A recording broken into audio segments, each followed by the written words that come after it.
மக்களை காப்போம், தமிழகத்தை மீட்போம் அப்படிங்கிறது இன்னைக்கு மிக மிக அவசியமான ஒன்று. என்ன சார் மக்கள் இத்தனை நாள் காப்பாற்றாமன்னா தமிழகம் தொலைஞ்சா போயிடுச்சு, நீங்கள் மீட் எடுக்கிறதுக்கு அப்படின்னு கேட்டிங்கன்னா, மிக மோசமான நிலைமையில் இன்னைக்கு தமிழ்நாடு இருக்குது. அதுக்கு வந்து ஒரு முற்றுப்புள்ளி வைக்கிறதுக்கு ஒரு துவக்கமாக 7ஆம் தேதி இங்கே போய் செயலாளர் தூங்கினார். என்ன சார் காப்பாற்ற போகிறீங்க அப்படின்னா, எங்கே கேட்டாலும் பாலியல் வன்கொடுமை சம்பவங்கள், எதில் கேட்டாலும் சரி. மாணவிகளுக்கும் சரி, 14 வயசு மாணவியை காலை உடைச்சு ஒரு 50 வயசு இருக்கிற ஒரு ஆள் பண்ணுறான். நம்ம வீட்டில் இருக்கிற பொண்ணுங்களுக்கு இப்படியெல்லாம் யோசிச்சு கூட பார்க்க முடியாது, பதறுது.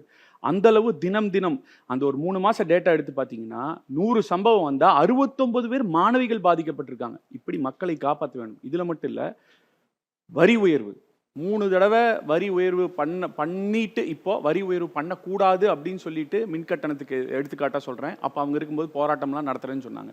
ஆனால் இப்போ 3 தடவை வருஷம் நடத்திட்டு இருக்கிறாங்க. ஒவ்வொரு வருஷம் வரி உயர்வு மின்கட்டணம் உயர்வு பண்ணிகிட்டே இருக்கிறாங்க. சொத்து வரி உயர்த்தவே கூடாதுன்னு சொன்னாங்க. இன்றைக்கி சொத்து வரி உயர்த்திட்டு இருக்கிறாங்க. இது ஒரு பிரச்சனை.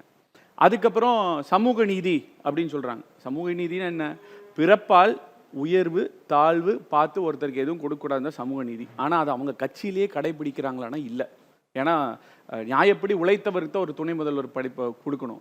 கருணாநிதியின் பேரன் ஸ்டாலினின் மகன் அப்படிங்கிறதுக்காக மட்டும் கொடுத்துருக்காங்க.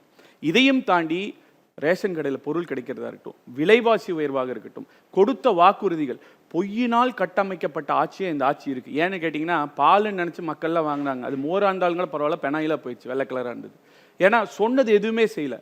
30 வயசு கீழே கல்வி கடன் ரத்துன்னு சொன்னாங்க, செய்யலை. தாலிக்கு தங்கம் நிறுத்தினாங்க, திருமண உதவித்தொகை நிறுத்தினாங்க, அம்மா உணவகத்தை முடக்குனாங்க.